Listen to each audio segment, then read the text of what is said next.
Good morning, everyone, and welcome to the second week of the RSA Regions in Recovery Conference. My name is John Bachtler. I'm a Vice Chair of the Regional Studies Association and Director of the European Policies Research Centre, based at the University of Strathclyde and the Technical University of Delft. The Regions in Recovery is the second global e-festival organized by the RSA together with a number of partners. It started a week ago on the 21st, and it's going to be running all this week. Our plenary today, sorry, excuse me, the screen keeps moving. The plenary today is on the 8th Cohesion report with the question of how have regional disparities in the EU changed and what does it mean? We're joined this morning by Louis Dijkstra, Head of the Economic Analysis Sector at the Directorate General for Regional and Urban Policy in the European Commission. Louis works closely not just with the various services of the Commission, but also with the OECD, the UN, the World Bank, the European Environmental Agency, and other international bodies. Louis, as I'm sure several of you know, he has a PhD in urban and regional planning from Rutgers University, an MSc from the London School of Economics, and a BA in political science from the University of Ghent.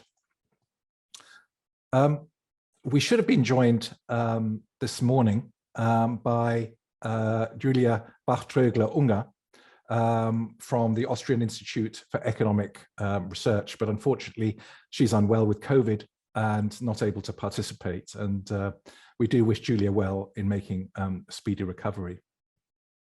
Just a few organizational points. The meeting is being recorded and will be made available on the RSA Hub after the event. Please do keep yourself muted at all times unless you're invited to speak.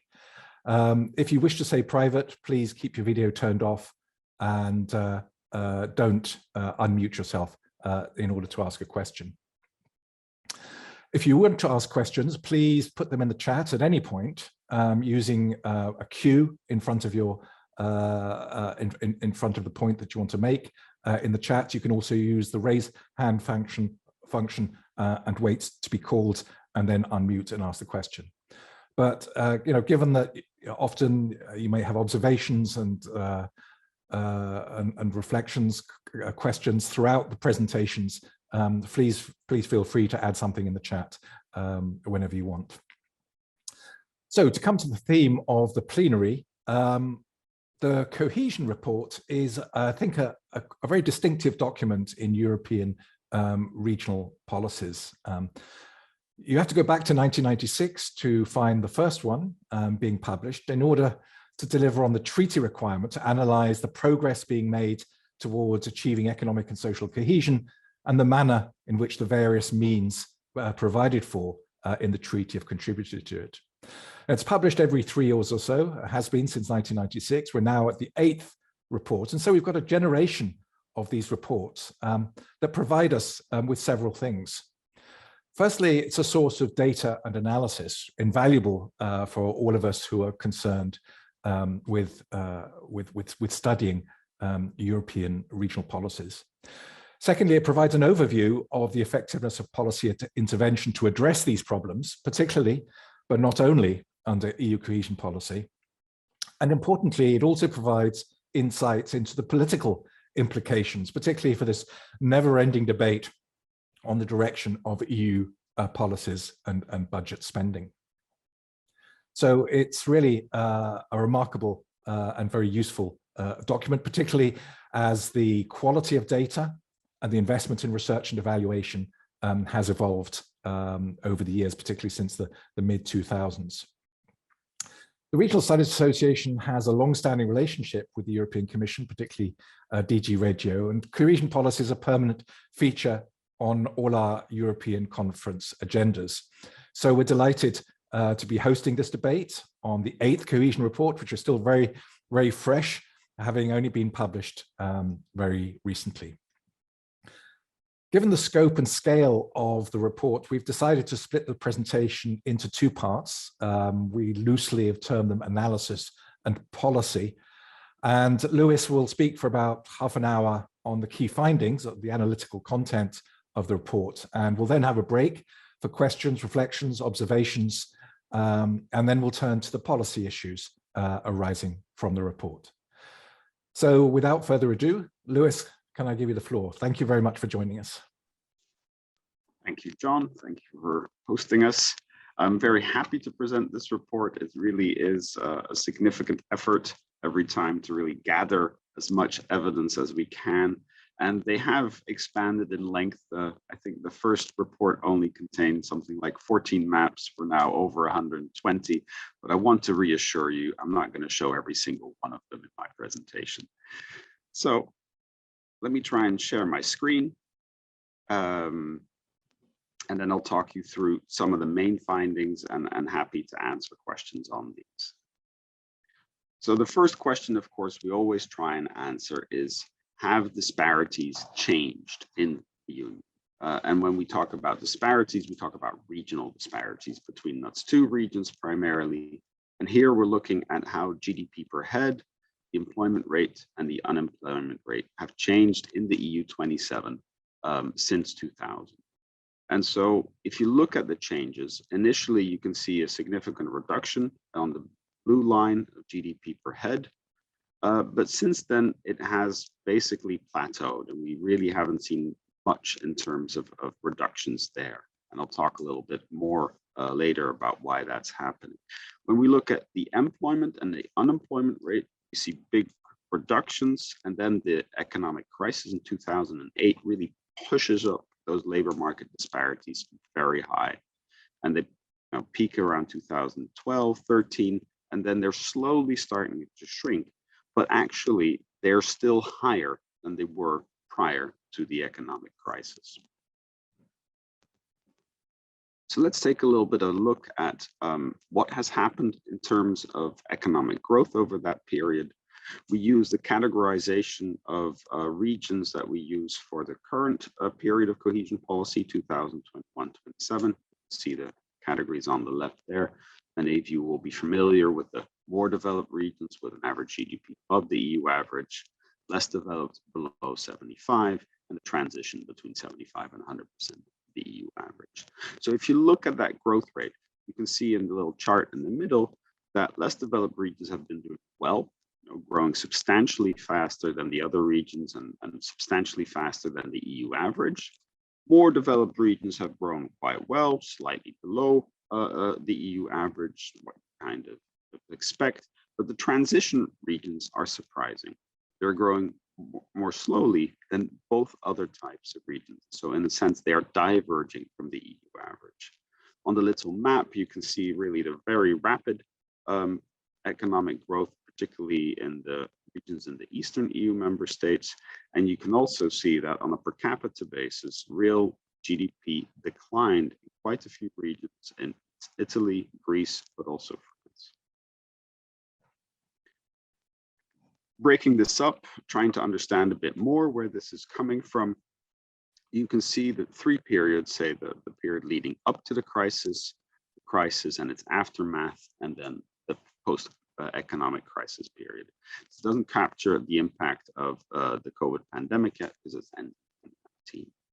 So you can see in the first period and in the second period, really rapid growth in the Eastern regions.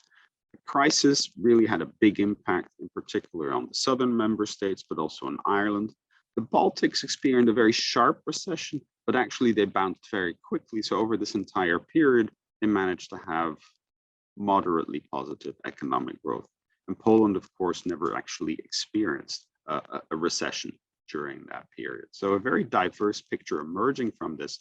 But as you look, say, at the first period, you can actually see that already then quite a few regions in Italy were struggling economically, actually having a shrinking real GDP per capita over time.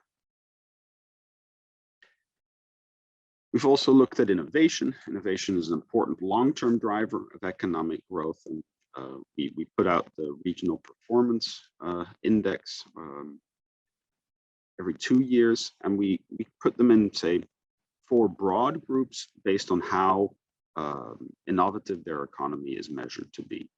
And so the dark blue regions are the leading innovators, and the dark brown ones are, say, the emerging innovators. It's a nice euphemism for the least innovative regions. If you look at the little graph on the left, you can see over the last 5 years, less developed regions have become more concentrated in the bottom category, and transition regions have been more concentrated in 2 bottom categories, while more developed regions have really strengthened their lead and are more represented in the 2 top categories over time. So really, for us, this is what we call a growing innovation divide, and we're very concerned that this would limit the potential for convergence and catching up the less developed and transition regions over time. Looking at the green transition and the climate change and our ambition to reduce greenhouse gas emissions by 55% by 2030, become carbon neutral by 2050, there are quite a few things that need to change. One of the things is we have to significantly reduce our energy consumption. These are often referred to as the negawatts. It's much better not to need energy than try and replace energy use with a different source. On the little graph on the left, you can see the ambition of the EU to reduce that quite significantly by 2020 relative to 2005. And we're making progress, but it is limited. And all the member states highlighted in red still haven't reached their target. We also want to increase the use of renewable energy, which is partially done by reducing the amount of energy we use and partially by increasing the amount of renewable energy produced. We're likely to reach our target of 20% by 2020. We don't have the final figure yet, but the target for 2030 is a doubling that share to 40%. So really there, we clearly need a lot more investments, both in renewable energy and making many of the activities we have today far more energy efficient. For example, we need really a renovation wave of all the dwellings and buildings out there to reduce the energy they need to be heated or lit. Why is it so important to really make sure that we reduce our greenhouse gas emissions? Having an increase of 3 Celsius would really have drastic impacts on many parts of Europe. The amount of heat waves that we would be exposed to would increase dramatically, particularly in the south. We would have more damage to infrastructure due to inland flooding, for example, in France and Germany, Netherlands. Many of you will remember the catastrophic floods that we experienced in Germany, Belgium, and Netherlands last summer, and these are expected to only become more frequent as the climate heats up. We also see a lot of economic damage due to flooding, as you can see on the map on the right. So really, we're all going to be heavily affected by climate change if we don't manage to limit the amount of heating that we experience. In terms of protecting the environment and promoting biodiversity, we have more positive news, I would say. We have seen a steady reduction of the emissions of air pollutants, and over time, we really see a lot of progress there. But nevertheless, we can still see quite a few years of life lost in the map in the middle. So clearly, we need more progress to ensure that nobody's exposed to harmful concentration of air pollutants. Also, our waters need better protection. Many of them are not in an optimal ecological state, and as a result, we need to increase our investments in wastewater treatment. Map on the left, you can see the regions where most of the wastewater is treated in dark blue, or virtually all, 95% or more, are treated with more stringent treatment. So really the effluents there are very safe for our rivers and lakes and oceans. But in the light, in the palest regions, less than 30% of generated load is treated in that way. So we'll need more investments in Spain and Portugal, Croatia, Romania, Bulgaria, and parts of Italy. So clearly, we need to continue to do so to protect the biodiversity and the quality of our waters. The last point I wanted to make is there's also a concern about the quality of our soil and need to protect it. And so we're monitoring the share of imperviousness, so the the amount of soil that's covered by asphalt or buildings. And here on the map, it's not so clear, but there's two big macro patterns. One is it tends to be lower in Eastern member states, the amount of impervious per capita.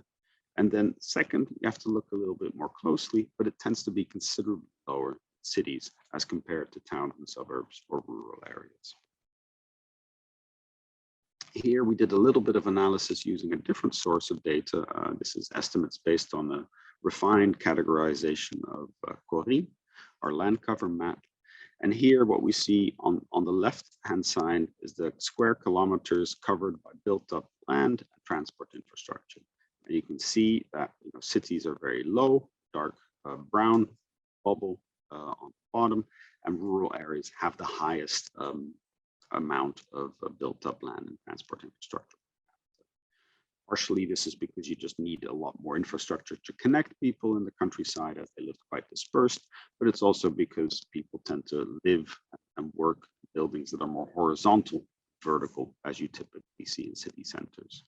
Now, looking at the changes over time, some of the time series have a break-in series, making it difficult to assess changes over time. But here we've looked at 2012 to 2018, and actually, on average in the EU, the amount of land in those categories in cities per capita hasn't changed. We've seen a slight increase in population in cities, but that has been commensurate with the increase in the amount. Whereas in rural areas, you actually see a significant increase in built up land and transport infrastructure per capita. So already, we see kind of an increasing polarization between the two, cities using very little and it not growing faster than population, and actually rural areas consider using a lot more and it growing faster than population change. Within the context of climate change, we've also discussed trying to shift short-haul flights by rail trips. Short-haul flights tend to be emit a lot more per kilometer because an airplane uses a lot of the emissions during takeoff.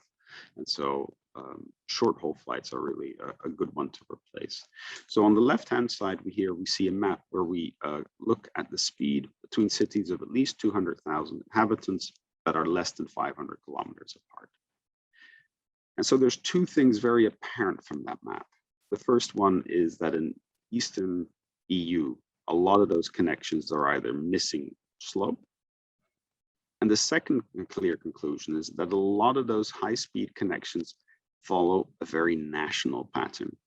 For example, Italy and Spain have both a lot of internal high-speed connections, speeds of 150 kilometers or more an hour, but as soon as it crosses the border, you see far fewer. Okay, along those borders, you find the Alps and the Pyrenees, which of course makes it harder to create a high-speed rail. But even when we calculate the average for all trains, we find that trains that cross a national border are likely to be slower, or that connection is more likely to be missing. So clearly, our rail system is still very nationally oriented. If we look at the comparison in terms of time taken to travel downtown to downtown, we can see that rail offers a decent alternative, especially for the shorter trips, up to 300 kilometers an hour. They do a reasonable job. Beyond that, sometimes, trying to get there by train might take 4, 6, or even 8 hours more. What is really driving the benefit of the advantage of train is really a lot that depends on the operating speed. So you can see that speeds are high. If they're over 100 kilometers an hour, then often rail does better than the flight. If they're below 50, then rail rarely offers a competitive advantage in terms of the time spent. We haven't looked at costs, which is a more complicated issue, but unfortunately, often still a lot more expensive to travel by rail than it is by. So we've done fairly complicated analysis looking at what we call road and rail performance. In a nutshell, it's relatively simple. We basically look at the population within 90 minutes around us, around a particular location, and population within the 120 kilometers radius. And then we can see how many of those people can be reached within 90 minutes travel, either by car on the left or by rail in the middle.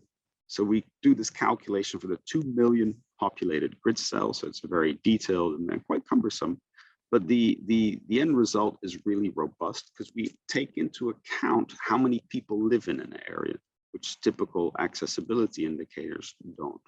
And so here we correct for the fact that, if you live in Paris, there's a lot of people there. So obviously you can reach a lot of people. And so we kind of correct for the proximity to other people. Nevertheless, concentrated groups of people still allow for higher levels of performance. In part, that's because of the radial network of high-speed rail or high-speed road networks. And it's also requires fewer kilometers to provide access to concentrated populations. But there are a couple of clear patterns there as well. If you look, the East-West divide is quite clear again, lower performance typically in many of the regions in the Eastern EU member states. And you can also see the urban-rural split. Typically, cities tend to do better than the rest of the country. If you look at the far right, here we look at population with access to public transport within walking distance, and this is the Sustainable Development Goal indicator. And here, most European cities score incredibly well. We don't have data for all of them, and it might be a bit lower in some of them, but overall, the distance to the public transport stop is not the problem. A further analysis we've done for a working paper looks in, okay, once you get to that stop, how long do you have to wait for public transport to arrive? How fast does it go? Where does it go? But skip those details here. Looking at that rail performance in more detail, here we've broken all those observations down by what we call the second level of the degree of urbanization. This is a new definition which was approved by the UN 2 years ago to really create what we call an urban-rural continuum. So it goes from large cities down to very villages, dispersed to even mostly uninhabited areas. You can see them color-coded here. And clearly this continuum of urbanization really also captures rail performance. Rail tends to focus on nodes. So, the cities do quite well, towns tend to do quite well. And in the rural domain, the villages also tend to do better. And then, of course, the aggregate pattern is also quite clear with Northwestern member states and Southern member states generally doing quite well, and many of the Eastern member states doing quite poorly. This is also true for road performance, where you can see, on the right-hand side, you see a lot of Northwestern and Southern member states, whereas on the left-hand side, you can see many of the Eastern member states. So clearly, I would argue that both for road and for rail, there's still a good case to be made for increasing the investments in those modes, especially in the Eastern regions. As an avid cyclist, I'm a big fan of traffic safety, and I'm a big supporter of the EU goal of reducing the number of traffic fatalities by 50% over the next decade. On the left-hand side, you can see the regions that have already reached today that goal of having less than 25 road fatalities per million inhabitants a year. And there aren't that many. And the ones we see are primarily small urban regions. You see Berlin, Stockholm, Helsinki, Copenhagen, Dublin. The regions with those large cities in there tend to do very well. And on the map on the right, where we purely look at the cities instead of the NUTS2 regions, this is even more apparent. The majority of the cities are already below that target for 2030. And this is in part because traffic in cities tends to be relatively slow. It's difficult for a car to really accumulate a lot of speed. It's often impossible due to congestion, and also speed limits tend to be significantly lower. But I think it's very important that we look at traffic safety from a more holistic point of view. It's not just about changing the asphalt and the infrastructure. It's also about changing the way we educate drivers, make it more aware of vulnerable road users like pedestrians and cyclists, changing laws and ensuring that they are enforced, For example, Brussels just reduced the default speed limit to 30k an hour, and that really reduces the risk for everybody on the road and gives people a little bit more time to adjust when unexpected things happen. And of course, the enforcement of things like drunk driving are also particularly important. But it's really, you need to change all those things to achieve a fundamental change in behavior and expectations. And actually, you can already see generational change in terms of the acceptance of drunk driving. And we need to reinforce that to really make sure that we get around in our cities and countryside in a safe manner. Here, this is a different speed. And here the speed is very much desired and safe. It's the online speed. Here we've looked at broadband speeds, both for fixed and mobile connections. And so if you compare cities to rural areas, as we do on the left, virtually all the people in cities have the potential to access speeds of at least 30 Mbps. So that's pretty good. Rural areas lagging behind a bit, almost 80% of the population lives in an area where those kind of speeds are available. But when you look at the faster speeds, 100 Mbps, then the difference is very stark. Only 1 out of 6 rural residents has access compared to 4 out of 6 in cities. So clearly you see that the provision of those kind of high speeds have started with cities because with the limited investment, they can reach a far wider audience there than they can in rural areas. But we're committed to providing high speeds everywhere as part of the digital transition. So we'll see we'll need more investments to catch up the speeds in the rural areas.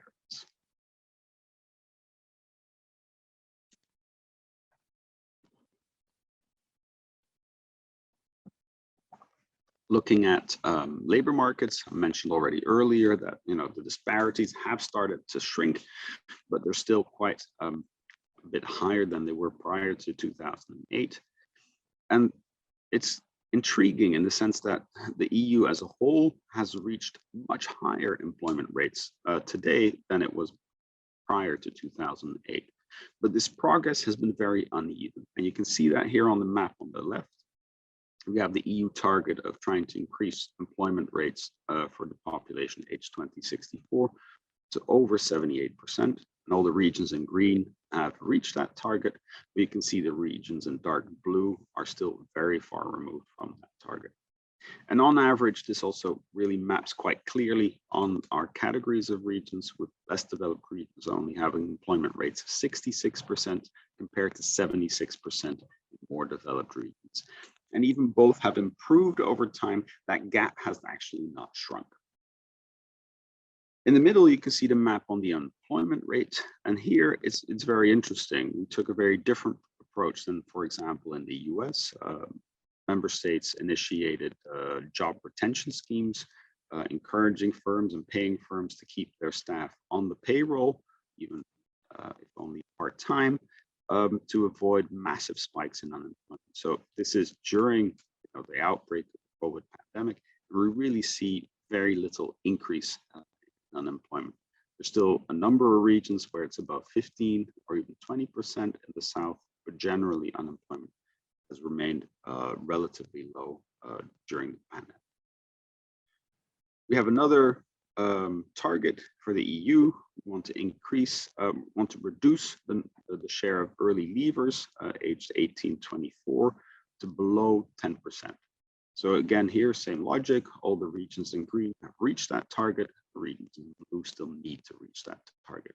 And the thing that is intriguing about this particular map is that it doesn't follow the usual less developed, more developed, or east-west, or north-south split that we see in many of the other maps.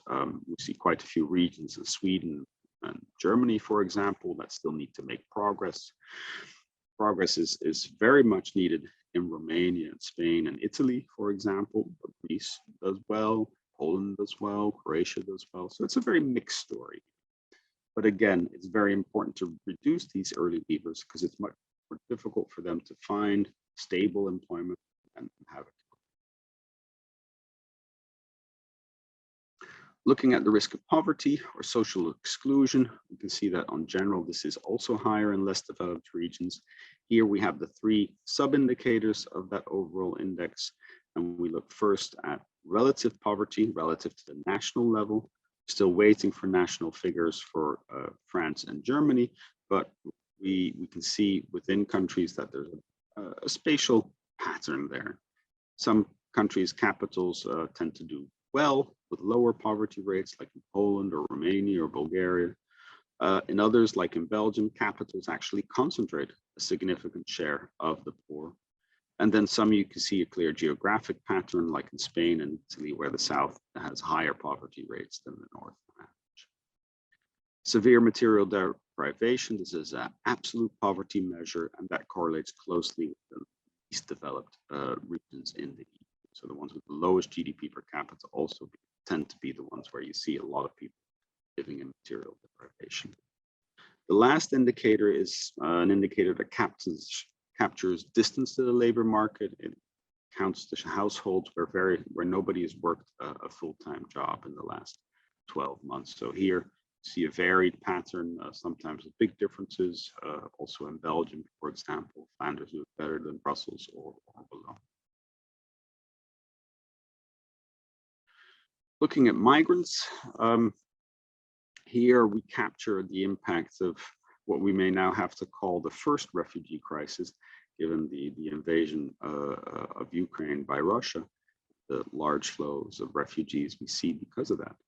But here we see that on the map, you can clearly see that share of people born outside the EU is significantly higher first in Eastern and Northwestern and Southern EU member states and cities. And on the little chart, you can also see that really high concentration of the non-EU born in cities, especially where it reaches 12% compared to only like 8% in towns and suburbs and 4 rural areas. So there's relatively 3 times as many non-EU born in cities than there.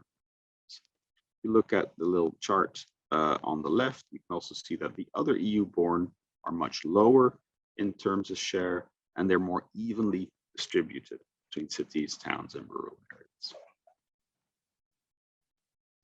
We've developed a new index. We call it the Gender Equality Monitor, but it measures really how well women are able to achieve certain aspects and whether they are a disadvantage relative to men in the same region. I presented this recently to the Committee of the Regions as well, and you can find a recording of that event online. There's also a working paper you can consult on it.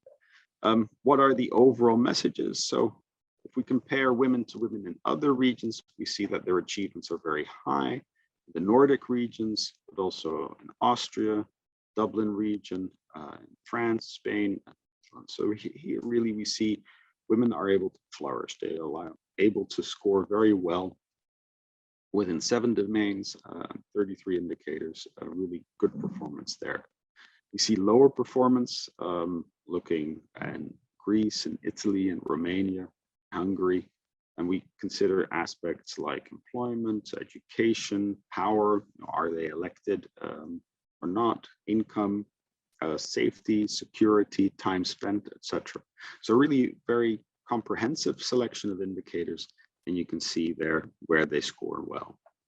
Now the question obviously is, if they don't score well, if they are not able to achieve a lot, is that because everybody in that region is able to not achieve a lot, or is it because they're at a disadvantage relative to men?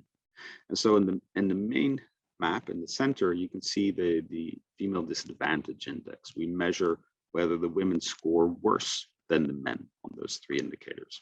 If women score better than men, we don't consider that. We consider that as equality. So we're only measuring disadvantage, not advantage.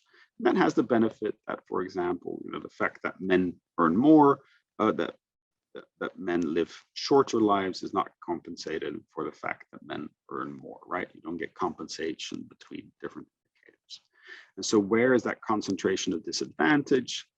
It's southeastern regions quite clearly. And so that translates then in a combination where you can see ideal regions would combine high achievement for women, low disadvantage, and there's a clear green band going from southwest to northeast EU. And then you can see the combination of very low achievements and high disadvantage, primarily concentrated in southeastern EU. EU. And that's really the least desirable combination of those two indices. Looking at life expectancy, here news is positive. We have high life expectancy, it's growing, it's catching up. So it's growing faster in the countries where it's low, and also at the regional level, we see a convergence of life expectancy. It'll take a lot more time to overcome all those gaps, but we're moving in the right direction. Fertility rate here, I love long time series. I was able to put together a 60-year time series, and you can see that fertility, the number of live births per woman, dropped from about 2.7 in the 60s to about 1.5 today. And it has been at 1.5 for already about 3 decades. So it's unlikely to change significantly. And the last time it was at 2.1, which is considered the replacement level, the level that would keep your population stable in absence of migration. That was in the early 70s. So it's extremely unlikely that we'll see rapid increases in the total. So what does that lead to? The combination of a high and growing life expectancy with a low fertility rate, you get an aging baby boom, right? And if you look at our population pyramid, it doesn't look like a pyramid. It looks like a light bulb, right? There's this bulge for people aged 30 to 60, and it's a much larger age cohort than the population aged 0 to 30, for example, right? And so this bulge will move up over time and lead to population reductions. On the right-hand side, you can see the population projections. We show the share of people living in a shrinking region, 2010 and 2019, and show how that's projected to change for the following 2 decades. And clearly you can see both for urban, intermediate, and rural regions, the share of people living in a shrinking region is steadily going to grow. And it's going to be relatively rare that you'll see rapid growth in any of those regions. And rapidly shrinking, or what we call depopulating regions, are likely to increase slightly. I want to definitely caution people to consider the fact that slow reductions in populations are not particularly dramatic. If you lose 1% of your population over a decade, given that household size are shrinking, you'll probably barely notice. But if you lose 5, 7, 10% of your population, that's definitely noticeable. And it will lead to difficulties filling vacancies. It might lead to problems in the housing market. And so these rapid reductions are things that need to be actively managed. But in addition to the shrinking population, the even bigger change we'll experience is in the age composition of our population. As that bulge moves up, we'll see a rapid increase in the population age 65 and over. Over the next decade, we expect that to increase by 18%, whereas the other 2 groups will shrink. Working age population will shrink by 4%, and people aged 0 to 19 will shrink by 5%. So these are significant changes, right? And this will require us to respond in terms of labor market, but also education and healthcare services that we provide. Looking at trust, we put out a paper a few years ago called The Geography of Discontent. And there we saw that trust in the EU had dropped significantly. But now, since last few years, we actually seen an increase in trust, which is reassuring. But one of the geographic features that has remained is the trust in the EU in rural areas tends to be significantly lower than in the cities or towns and suburbs in that same country. You can see that here. This is one of the reasons, for example, that we've engaged in the long-term vision for rural areas to really try and understand what's going on there. And if we look at the different levels of government, we see that rural residents tend to trust local and regional government more than national government. So that's one of the few areas where rural residents are more trusting as compared to city dwellers. And this is maybe due to proximity, but it also suggests that there's an important role for local government to play, particularly in rural areas. People living in rural areas are also less likely to think that their voice counts in their country or in the EU, and their attachment to the EU is also lower. So that really asks the question, What is driving this rural discontent? In the report, we also look at satisfaction with life, with their financial situation, with their relationships, with their job. And actually, on average, rural residents are just as satisfied with those things as city dwellers are. So it may indicate that this discontent is generated not by the current situation, but by concerns about what might happen in the future.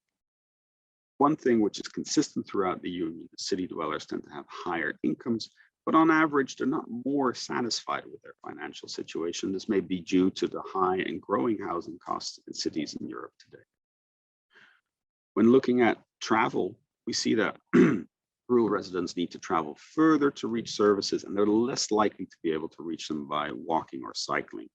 As the cost of carbon emission goes up, there's definitely a concern there that they won't be able to shift to lower carbon modes, and as a result, we'll have to pay the price for this transition. So really, we're trying to think about how can we ensure that the transition is just. Also, those reductions that I was showing in population, and also particularly among young and working age, they're not neutral across space, right? They're more likely to happen in rural areas, and that may increase the distances to certain services, as some may need to be shut down, given that there's no longer enough demand. The last chapter I'll describe here in this opening session is governance. We can see that governance is of a very uneven quality in the EU, with disparities both within and between member states. The rule of law, we can see deteriorations over time, so that's concerning, in particular for Hungary and Poland. We see reductions between 2015 and 2021, and this is also confirmed by the rule of law report the Commission put out. On the ease of doing business, we see more positive news. We see increases all around. That's reassuring. One of the ways we try and improve governance, both in terms of efficiency, cost, and transparency, is shifting to government. And for example, in the regions in dark green on the left here, over 88% of the individuals have used the internet for interaction with public authorities. They may have paid their taxes, requested a form, paid a fine, and there, that really is embedded in society. And the map in the middle, you can see the increases, and you can see growth in all regions, but it's not particularly fast. One of the things we need to remember is it's not just the availability of the services, but also the presence of the infrastructure, the connections, and the skills to use those services. On the right-hand side, you can see the map where the regions in dark red, over 30% of individuals have never used a computer. So obviously, for them, using these services will be a big challenge. This is data from 2017. We stopped collecting it because so few people, many regions have never used a computer, but it's unlikely to have changed even since then. So trying to wrap up, I would say that we've seen a mixed picture, right? We see some improvements to cohesion, employment, unemployment.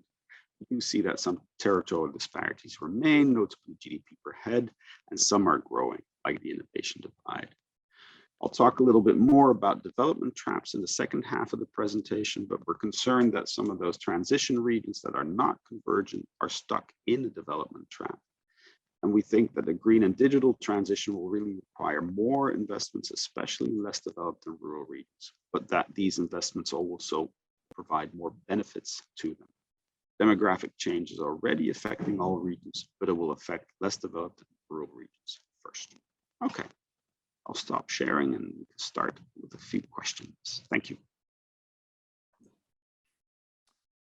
Lewis, thanks very much for that first overview of the, if you like, the analytical findings of the cohesion report. Obviously, you've had to be selective. You couldn't go through all the, what is it, 128 maps? I forget what the figure was, but those insights are really helpful.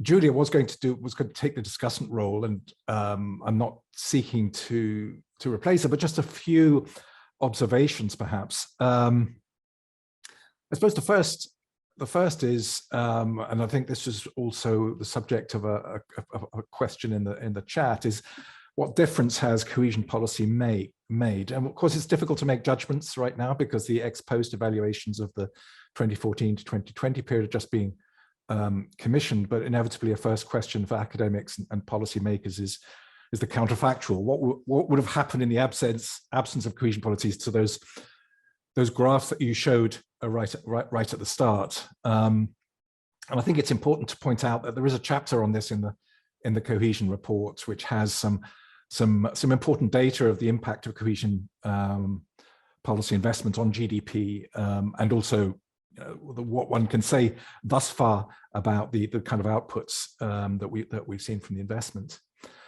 A second observation is the degree to which the cohesion report goes beyond what one might call in the past the traditional measures of economic and social cohesion. And there's very broad-ranging analysis covering what sort of territorial cohesion issues, transport connectivity, urbanization, energy use, climate change, life expectancy, role of local government, really valuable analysis.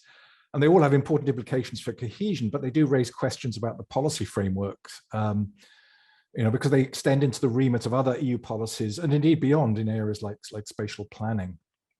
And you referred, Lewis, at one point to the need for comprehensive responses, and it's interesting how this report has been received by other parts of the Commission and member states, and you may want to comment on that.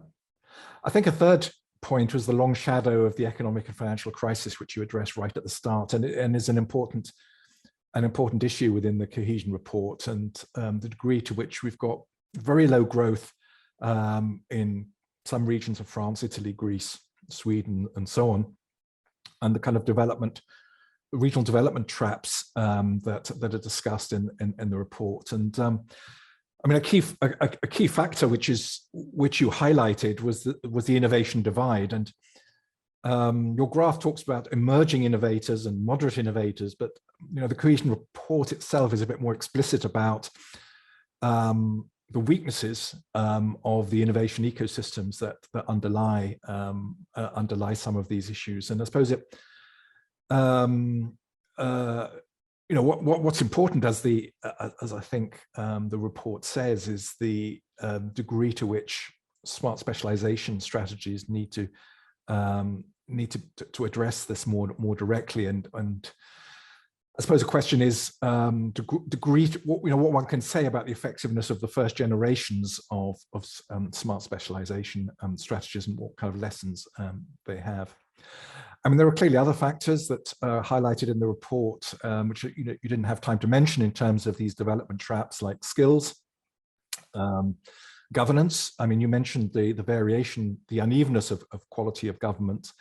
But I mean, we have been working in cohesion policy with different types of conditionalities for some time, which is explicitly trying to address some of these administrative capacity or governance issues. Either explicit conditionalities like ex-ante conditionalities, or others like the focus on the performance and results orientation. And again, I suppose the question is how effective these have been. And lastly, I think a really helpful part of the report and your presentation are the kind of challenges that we have for regional development, multiplying, if you like, the tasks for policymakers. And as the report says, these demographic change, green transition, digital transition in some case bring new opportunities, but the way these are managed, as the report says, will have significant implications as to who gains and who loses, and the degree to which these challenges are just. And something that I was thinking about when you were speaking is the degree to which there's been much work done on, if you like, the additionality or prioritization for the tasks for cohesion policy. I mean, there was, we've seen in the past work done by ESPON and others synthesizing mitigation capacity with respect to climate change. And to a certain extent, those regions worst affected by climate change are those with the weakest mitigation capacity, but not exclusively so. And I think in your presentation, you also indicated that the maps of challenges are not necessarily the sort of rich versus poor, more developed versus less developed regions. Some of the problems are greatest in the richer regions, like first wave migration, employability, female disadvantage, and so on. And I suppose it's a question of, since cohesion policy can't do everything, and the EU can't do everything, where it is that member state capacity is greatest to address some of these issues. So those are just some initial reflections, but let's perhaps try and pick up on some of the questions, and feel free to either now or later reflect on the points that I've been making. One of the questions we have in the chat is from Biskia. I'm not sure how that's pronounced, about the relationship between growth performance and investment support under cohesion policy, and the degree to which the cohesion policy is able to break the cycle of the most dynamic becoming more dynamic, and the sort of gap between different categories of regions. And a second question from Alison Hunter is, to what extent the innovation divide will be addressed in the Commission's innovation agenda? Sorry, quite a lot there for you, Lewis. Yes. Let me try and capture a few of those things, and also the comments in the chat. So yeah, the question is really on the counterfactual, right? What would have happened without cohesion policy? And indeed, there's a whole chapter on the impact of cohesion policy, and we've tried to model the impact of the policy also on convergence. What I would say is that it's quite difficult to establish a very solid counterfactual, because we're working, we have a regional model, but it makes a certain assumptions about the type of projects that are spent when they are invested in, and what their aggregate impact is going to be. But maybe first a reply in terms of scale. We can take out the estimated impact of cohesion policy, but it isn't of the scale that it would completely take out the higher growth rates in less developed regions, right? We do expect to see higher growth rates, but even in absence of cohesion policy, we would still see higher growth rates in less developed regions. So there, I would argue, didn't take it out because it's technically quite challenging to do, but even if we would take it out, we would still see benefits of joining the single market, benefits of more FDI, being able to expand more easily, etc. What is challenging is in particular the situation in transition regions, because most economic theories would suggest that we would see a continued catching up in transition regions. And we see some investments, not as large as in the less developed regions, but still significantly more than in the more developed regions, investments from cohesion policy. And despite those investments, we see a reduction in their relative economic. So that really is an area for concern. And that kind of gets us to the point on the innovation divide, right?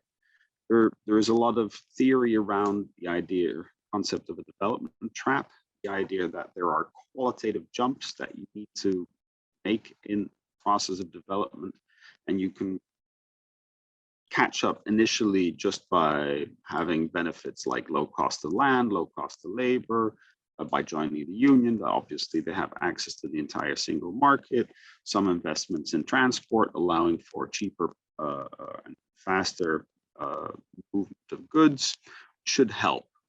But there is a limit to that. And at a certain point, you need to move into more higher value added activities that may require a higher skill set, more educated labor force, and also an ecosystem that encourages innovation and absorbs new technologies. And that really requires a very different set of framework conditions to allow that to occur. And so our concern, and especially with the innovation divide, is that in some regions, that framework is missing. So the key question is, okay, how can they overcome development trap? And it's really not, there's not a one answer to that quandary. It really is a question of improving the business environment, making governance more transparent and efficient, making it easier to invest in innovation, improving the education of your labor force, investing more in R&D. All these measures need to be taken at the same time to really allow that to flourish. Definitely hope that smart specialization can contribute to that process. And I think the whole method it sets up by really working on the strengths that are already present in a region and diversifying from there is a very important one. I haven't seen we're still working on the ex-post evaluations John mentioned, so it's a bit early to say what we can learn from that first period of implementation, but we do think it might be useful as a framework and may need to expand to cover other areas as well. In terms of the response to the report from other DGs and also from outside, I mean, it is a very unusual report, right? There's no other report that has such a comprehensive approach and actually focuses on the regional and the urban dimension in such detail. So it is much appreciated by colleagues in environment, agri, and employment, as this is something that it touches on topics that are important for them, but that they generally don't analyze in such spatial detail. On the outside, the discussion on the development trap was really picked up by my multiple newspapers, a lot of interest in there. Here, I focused the presentation on our policy objectives. So I didn't go into great detail on the COVID impact, but that was also something that was picked up by multiple newspapers. On the governance conditionalities, again, we hope this will help, but I would have to say, again, the ex-post evaluation is not there yet, but you do see a more general tendency of the EU seeking to find ways of enforcing and encouraging the respect for rule of law and requiring governance improvements, right? So we also have seen a proposal for the next budget that funding can be halted or stopped if the right framework conditions in terms of governance are not present. So I see a tendency towards greater willingness to tackle this issue generally at the EU. I also see quite a bit of resistance to the EU tackling these issues, but nevertheless, I think generally, I'm hoping that we're moving in the right direction. But yes, the reductions of the rule of law in Poland and Hungary is, of course, areas of great concern, and it's so fundamental that I don't think this is something that cohesion policy alone can necessarily address. But we are investing a lot in more measures to try and really understand governance and to identify different priorities in regions, right? Invested a lot in measuring the ease of doing business together with the World Bank. We're now preparing a regional justice rule of law report with the World Justice Project. This will be custom made, looking at not just a de jure, but the de facto situation. And I think this is such a touchy topic. It's really important to have solid empirical evidence. And I think, the Quality of Government Index, we've produced that 4 times now. Lots of people have used this, showing the impact on growth, on the impact of cohesion policy, on innovation, on immigration. I mean, it really has shown its utility and its legitimacy through that research. So it really is a question of building up more knowledge over time to argue that these are important aspects. Yeah. I think that covers some of your questions, John. Maybe not all. It covers the important elements.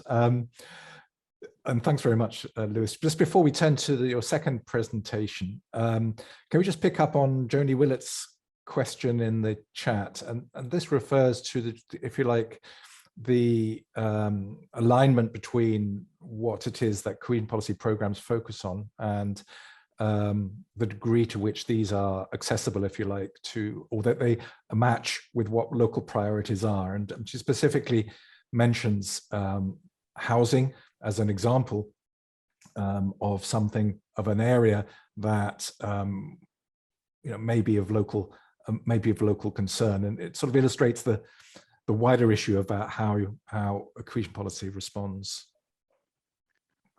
I think my mother is British, so the Brexit affected us personally as well as professionally. And I think this is a very pertinent question, because indeed, in some places, it's quite difficult to raise a lot of awareness of the impact of cohesion policy. The impact of cohesion policy really depends both on the type of projects selected, but also on the willingness of our counterparts to acknowledge the source of that funding. So it's an important one.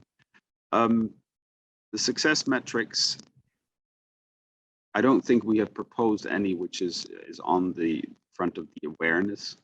And definitely in regions like more developed regions, it would be quite hard to generate a lot of awareness for the limited amount of funding available. But one would expect in regions that were less developed regions, which was the case for Cornwall, that there should be a higher awareness of the investments. So it's a mix of what kind of promotion do we do, what kind of acknowledgement do we get. Generally, I find that when the EU says something, it is often considered self-interested and not necessarily bias-free. So it's actually much more important what other people say about the policy, and that's why it's so important that the media and politicians are aware and acknowledge the source of that funding. When it comes to housing, let me say two quick things here. I think there is a legitimate concern that when you see an inflow of population, this may generate pressure on local services, and their investment definitely help. When it comes to housing, I'm a skeptic. Most of the cost of housing is generated not by the construction costs, but on the limits of supply. A lot of places have really not allowed development on a lot of land, and increasing the amount of land available for development would radically reduce the cost of housing. So for me, the cost of housing is a big problem, but it's not a problem of lack of investments. It's the problem of lack of supply, of permission to build housing or to change a single family housing into multiple family housing, and allowing housing to become taller, allowing more of that to be built, have much more impact on the price than cohesion policy trying to help. So that's an aside. Okay, thanks very much, Lewis. Just in passing, let's draw people's attention to the comment from Dimitri Kopakis about possibly rebranding the report as a convergence report to gain further attention. Not just within the Commission, I presume, but also, as Dimitri says, for the citizens. Okay, thanks very much, Lewis, for that first part. I'm afraid we're going to ask you now to continue into the second part of your presentation, which focuses more from a policy perspective on the issues in the cohesion report. Alex suggested that she might do the screen share because we had a bit of a black bar across the top of your slides for the first time round. So Alex, if you're with us, could you maybe lead off on the screen share? Brilliant. Next slide, please. Okay, so this is the presentation focused more on the policy end. So I'll talk a little bit about different policies and with, say, the key questions that we want to launch in the debate. So one of the most discussed findings of report was that cohesion policy has become more important relative to public investment, in particular in cohesion countries. So it used to be the equivalent of 33% of public investment, and has grown to over 50% of public investment between 2007-13 to 2014-2020.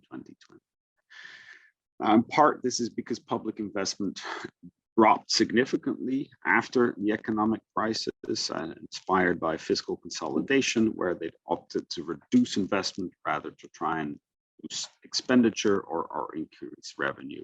And as a result, as a share of GDP, public investment still today is significantly lower than it was prior to the economic crisis. This raises a number of fundamental questions, but it definitely underlines that cohesion policy has been able to buffer the impact of that crisis and support and sustain public investment levels, which would be lower in absence of the policy. Next slide, please.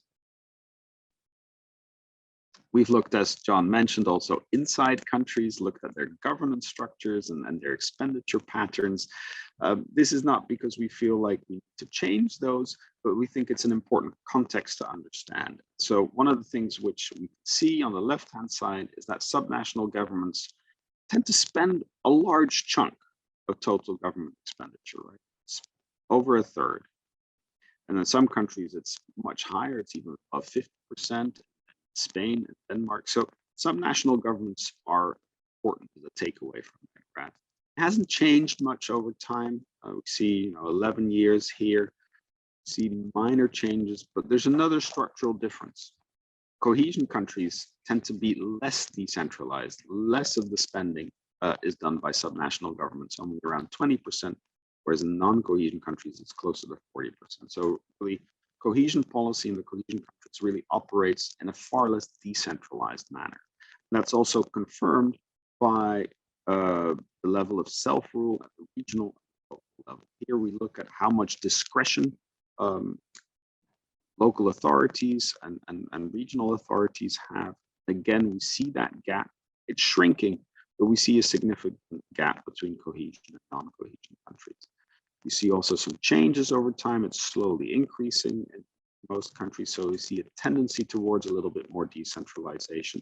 But for a policy that works with regional and local authorities, it's very important to know what their capacity is to administer such a large policy and such large investments. And so in countries with low local regional self-rule, we will need to invest more in administrative capacity to help those authorities implement our policy. Next slide, please. So this is a quick overview of what does cohesion policy spend its money on. So the key goal is a smarter Europe. We reorganize them by the current policy objectives here. You can see that the second goal is social Europe, a greener Europe, and connected Europe are the two second priorities. So you can clearly see it's a very balanced policy with emphasis on those four main categories. If you look at the chart, you can see that, of course, investment in less developed regions in terms of funding per head was significantly higher, followed by the transition regions and lowest in the more developed regions. So you can see that in some countries, investments are relatively low, like Luxembourg or the Netherlands, but that in Hungary, Slovakia, Estonia, over 350 euros per person per year, that's a significant investment over time. Next slide, please. So here are some of those success metrics, those result indicators that we've collected from the programming period. Still waiting for the final implementation and the ex post evaluation, so it takes a little bit of time.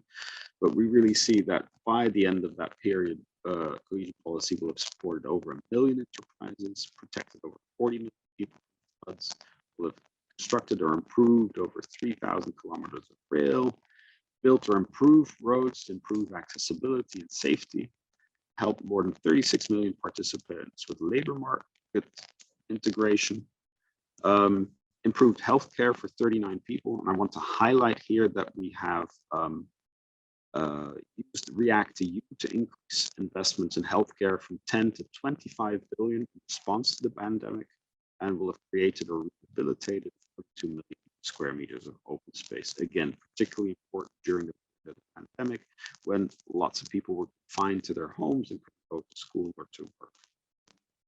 Next slide, please. So here is, our assessments of the short and the long-term impact of cohesion policy using our regional model, Romulo. So on the left, you can see the funding per year, the allocations, and then in the middle, you can see the impact at the end of the implementation period. So that's 2023.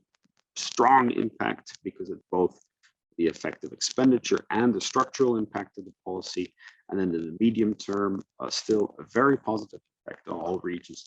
But the expenditure impact disappears and the trade impact leads to more diffuse impacts and a positive impact on all regions. Next slide, please. Lewis, sorry to interrupt. Yeah. The sound isn't great. I wonder if you want to switch off your video and maybe the sound. Okay, let me try that. Yeah, thanks. Hope the sound is better now. Yeah, good, thanks. Looking at other policies here, we're looking at the Common Agricultural Policy. Its two main pillars. We look at rural development and overall include. So the first pillar, which is aimed at the agricultural sector. And if we look at those investments by category of region, we see that each time they're higher in less developed regions than in more developed, and transition are kind of in between. So clearly we see that Common Agricultural Policy over the past two programming periods was really pro cohesion, on supporting convergence. Next slide, please. Horizon 2020 is a different story. It's a program that supports excellence, research excellence, wherever it takes place. And so as a result, it is quite skewed with significantly higher investments in northwestern member states, some southern member states, and primarily in the cities, as you can see from the map. So in principle, you would say this expenditure is not leading to convergence, but we have a widening participation in spreading excellence activity under Horizon 2020. The budget for that will be tripled for Horizon Europe. So that should help building that research and innovation capacity also in the member states that are lagging behind in terms of innovation. Next slide, please. Connecting Europe facility and cohesion. Here we looked at the amount of funding by mode and compared cohesion to non-cohesion countries. And again, you can see with investments triple per capita basis in cohesion countries compared to non-cohesion countries. Clearly, you can see it's really trying to help convergence, and it's primarily focused on rail. And that budget next in this programming period will be 34 billion compared to 20 billion in the past, and we'll add digital and energy options there. Next slide. I've also asked to say something about the RRF, the Recovery and Resilience Facility. It's still quite early days, let alone having an evaluation. We're still in the process of approving all the programs, but I wanted to give you a quick overview of the conceptual differences, right? So in terms of the grant funding, cohesion policy with 39 billion is a bit more important than the 340 billion for RRF. But on top of that, there's a significant funding available for loans. Not all member states have expressed interest in that, but that really increases the overall. Both programs have minimum funding dedicated to climate, 37% in RRF, 30 to 37% on ERDF and Cohesion Fund. We also have high requirements to invest in smarter EU. RRF has on the digital transition, but the key differences are really in the next. Cohesion policy, oops, typo there, that should be implementation by the end of 2029, not 19. So it's a much longer term policy, whereas RRF has to be spent by the end of 26. Cohesion policy is a structural policy and has 2 structural funds in it, whereas RRF in principle is temporary. Cohesion policy heavily targets regions where there's no real regional targets in the RRF. And then the fundamental difference is that cohesion policy still primarily works on the reimbursement of certified expenditure, whereas the RRF is purely based on results.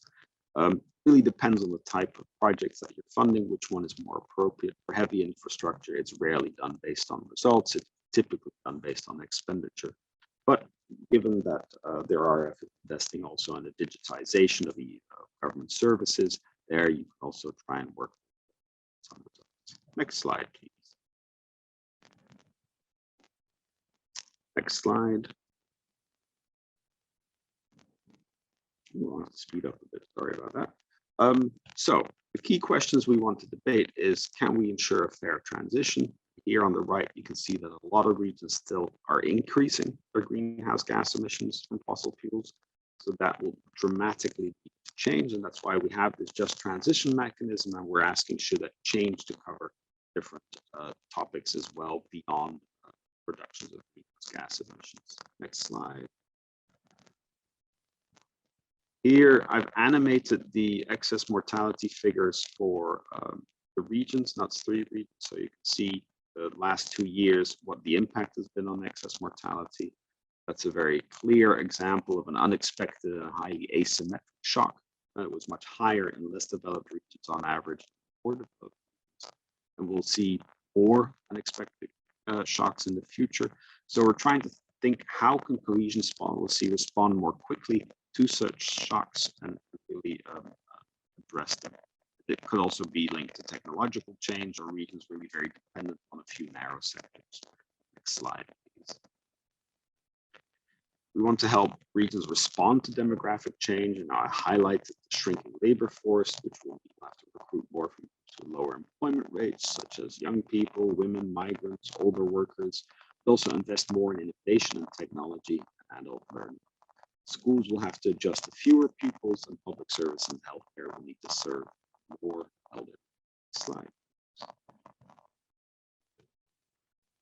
We want to address pressure on democracy and its values, and we think that territorial interest instruments like sustainable urban development and community-led local development can help reinforce that trust there. The partnership principle, making sure that people participate in that program, helped increase ownership of EU policies, and territorial cooperation. Next slide, please. So the questions we're asking relative to strengthening the role of regions in building Europe's future. Next one are, should we create new perspectives for less developed and peripheral regions? Here on the graph, you can see with the dotted lines that the remote, rural, remote intermediate regions have diverging from the EU over the past 2 decades. So clearly there's a challenge to see how we can help them. We could consider emerging opportunities, international links, the distribution of needs and endowments, public goods, biodiversity, renewables, amenities. I mean, we're trying to think more holistically about what could be the best economic perspective. Next slide. Innovation, yeah, the growing innovation divide is a very important concern for us. So we want to address the weaknesses in the fusion and adoption of new ideas and technologies. We want to encourage broad-based innovation, really making sure that all regions can benefit from an increasingly knowledge-intensive economy. Next slide. We want to strengthen cross-border and interregional cooperation. In the 2 graphs, you can see that border areas typically have lower road performance, particularly in rural areas, and lower rail performance, particularly in cities and towns. So we really are pleading for a stronger coordination of services, infrastructure, and investment, and also want to support that with well-researched exchange of experience. And the pandemic, of course, highlighted the problem with the closing of the borders disproportionately affecting those borders. Next slide. We want to strengthen the role of smaller cities and towns in supporting rural areas. Some of those towns really function as a regional center. They're an anchor point for the wider region, and I think strengthening their role could boost economic development and improve quality of life. This is also, something that we used in the long-term vision for rural areas to provide really a framework to address the challenges facing rural areas. in the little graph, it's a bit complex, but if a settlement is the largest one in a wider area, in a 45-minute drive, it is more likely to have services. So that blue bar shows you what the increase of settlements are with a particular service. So towns are more likely to have a bank or a university or a cinema if they are a regional center. So that kind of captures that regional center aspect. Next slide, please. Left behind places. This is linked to that geography of discontent and the concern we have for people stuck in regions that are experiencing long-term economic decline. And so what we found, if we look at the development trapped regions, is that they have lower level of educational attainment, that's R&D, lower quality of government, smaller industrial sector. So here we really want to help them escape from that trap, but it requires coordinated action, and it really depends also on what the strengths and weaknesses are of the.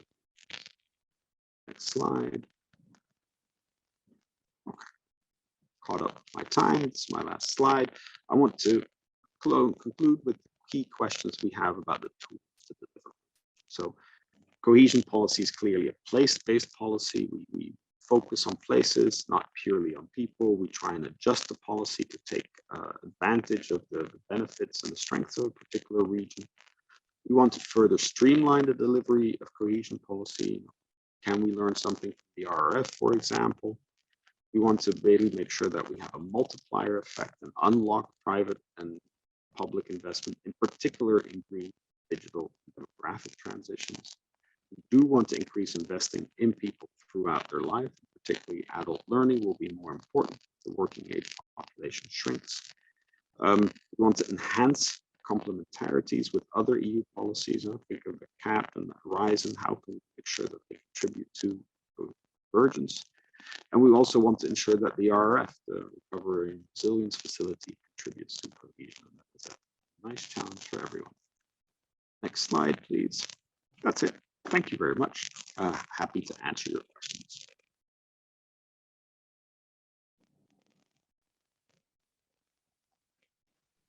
Okay, thank you very much, Lewis, for that. Second presentation, which I think follows on very nicely from some of the key points that came out of the first presentation. We do have an opportunity to overrun a little bit, so we can pick up on some questions. Let me just start with again a couple of reflections, if I may. The first is the left behind places issue. There's a clear message from the presentation, Lewis, about the success of the policy in terms of reducing disparities, promoting growth. But equally, as you've said, many categories of regions haven't changed their relative position. There's a particular issue concerning rural areas. Now, there's evidence that the policy has contributed to growth in areas close to urban agglomerations, but not those in further away. And I think back to some of the other research that's been done, including by ESPON, about what they call so-called inner peripheries, often rural areas facing loss of employment opportunities, accessibility in public services, and so on, and a sort of general perception of feeling forgotten in national and EU political agendas, which reflects some of the things that the cohesion report is saying as well. I think it was in 2010 when DG Regio became the DG for regional and urban policy under Commissioner Hahn. Hahn, I think it was. And I wonder if it gives rise to the question of whether there's been too much focus on urban areas and too little on rural areas.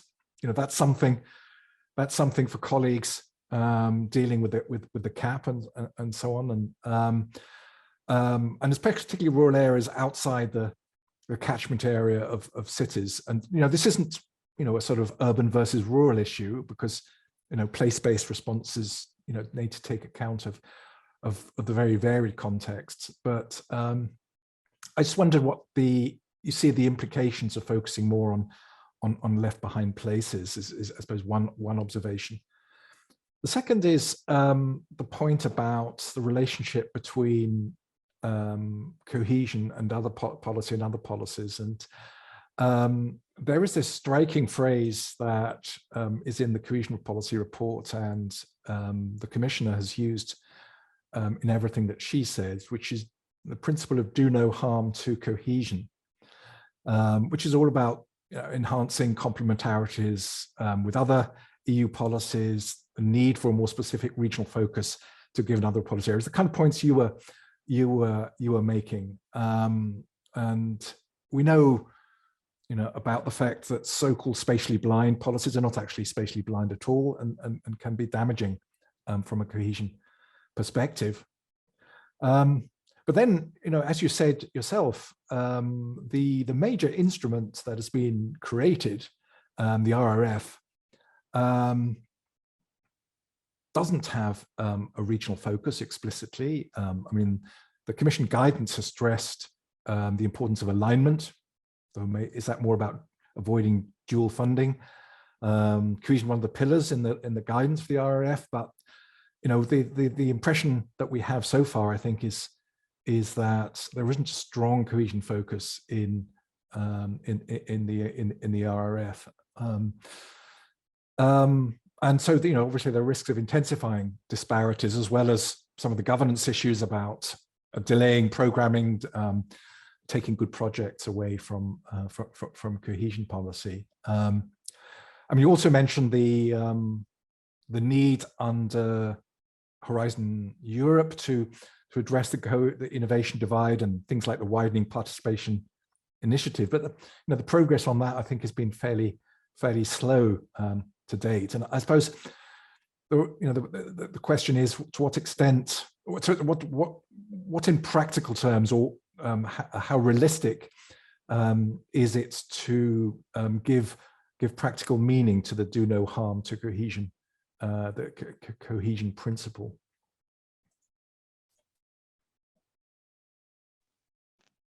Let me try some of those, John. Thanks again for excellent questions. So let me start with the left behind places, right? I mean, I think there are two categories there, and one is really regions in industrial decline, regions with really long-term economic decline. And this is really, these are very important. We need to reconsider how we can help those, because they are generating a lot of frustrations, a lot of concerns about the future, and also contributing to the impression that indeed their voice doesn't count, because things never get better, and they get better everywhere else. So that's, say, one category. The other category in there, you mentioned it also yourself, are these inner peripheries or rural areas. Here we're looking at a smaller scale, so not necessarily large NUTS 2 regions, but looking inside NUTS 2 regions, maybe inside NUTS 3 regions, to specific areas. And there the story is more complex, right? You definitely have some aspects where we can see, okay, they're lagging in terms of broadband connections. We can try and help that. But we're also confronted with a demographic change there, which is built into the age structure, which will be very difficult to change. So in terms of access to services, we can try and digitize faster and offer alternatives, but we're still likely to be confronted with a reduction in overall demand in those places. So that is really where we need to focus, not just on improving services, but maintaining quality of life in the context of a shrinking population. Many people are, hoping that we could try and reverse that population reduction, and I think that's in most cases quite unrealistic, and therefore we're better off focusing, okay, how can we manage these changes in such a way that they don't undermine the quality of life in these areas. And I do want to say something about the urban areas. Here, I would argue that we have a bit of disagreement between some of our discussions and topics and the actual practice of cohesion policy. Yes, we have reserved a small share of the RDF for urban areas. 6% in the past, 8% now. Don't remember the exact percentages, but relative to the fact that we have 70% of our population in urban areas, this is hardly encouraging a massive concentration of our funding in urban areas.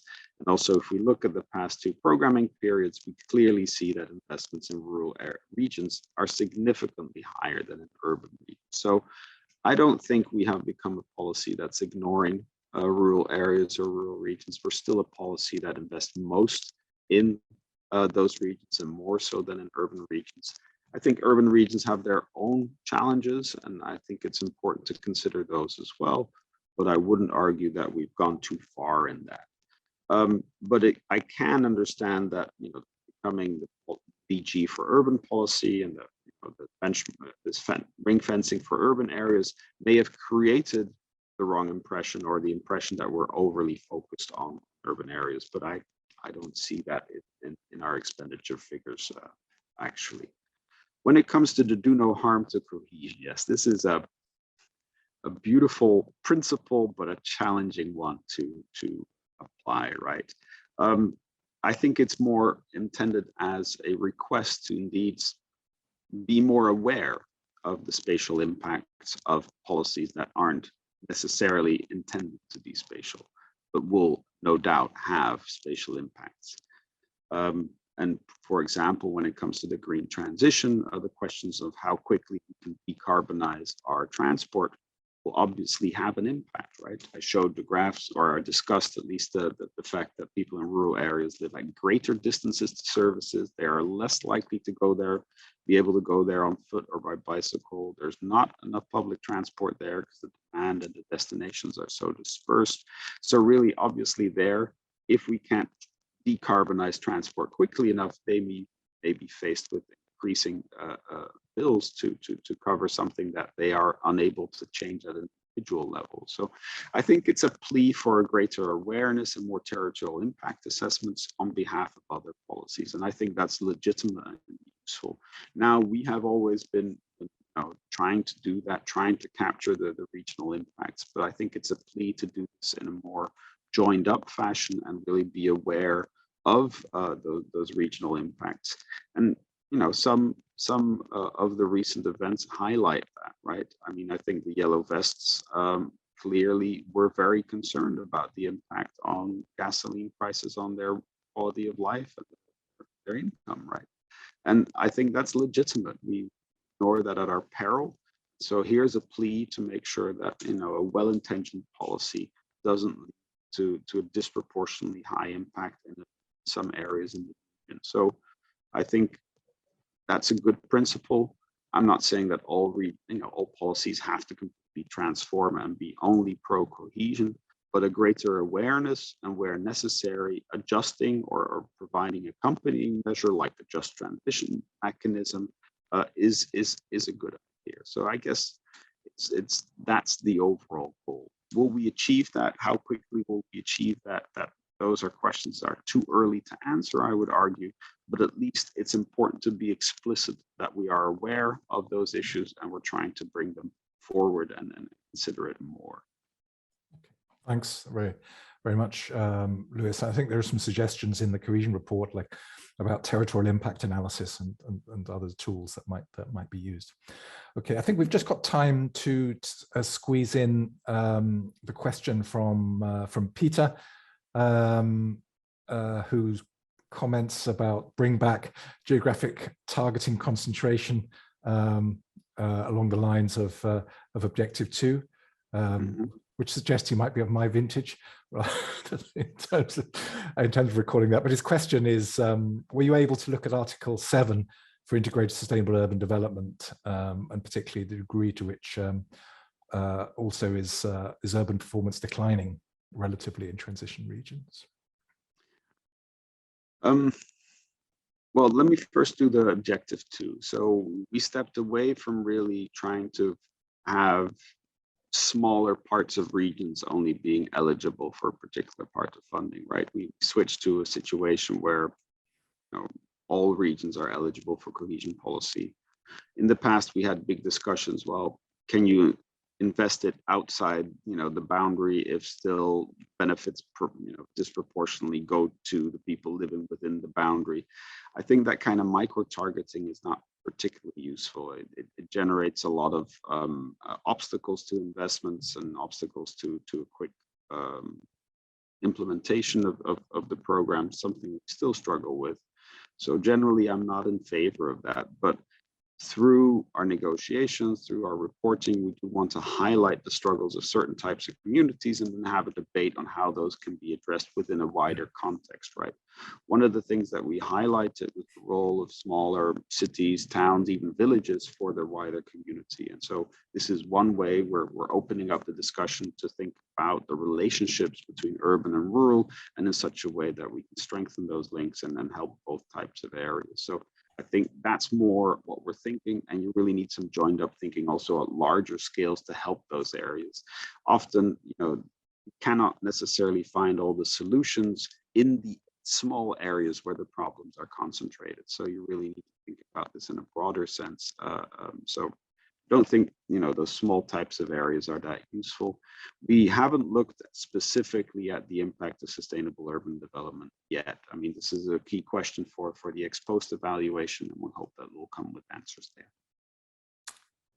Okay, thanks very much, Lewis. And thank you for the questions. Unfortunately, we do need to bring the session to an end at this point. And first of all, Lewis, I'd like to thank you really sincerely for talking for well over an hour and a half in terms of the two presentations, which have given us a really clear overview from different perspectives of the cohesion report, and as well as picking up on some of the points that I and others have raised. So we really appreciate making this plenary such a valuable session. Thank you also to all of you who've participated. Great to see so many familiar names in the participants list. Thank you also in particular to the RSA team, particularly Katarina Bürger and Alex Holmes for organizing this session. Just a reminder that the recording of the session will be available to view and listen to on the RSA Hub. Katarina or Alex has mentioned in the chat that there will be an informal networking session now following on from this session, and there is a link to it. But there is still a great program for today and the week ahead, with a variety of parallel sessions, special sessions, and so on. We'll have a number of plenaries for you to choose from: early career plenary panel, OECD plenary, NOIR keynote, and the closing plenary on the last day of the conference on the 1st of April. And of course, for the sessions coming up, and of course the sessions that took place last week, you'll be able to see, or you can see all of them on the RSA Hub, either the mobile app or the desktop version. So thanks again to Lewis. Thanks again, everybody. Take care and have a good day and enjoy the rest of the conference. Thanks very much. Bye-bye for now.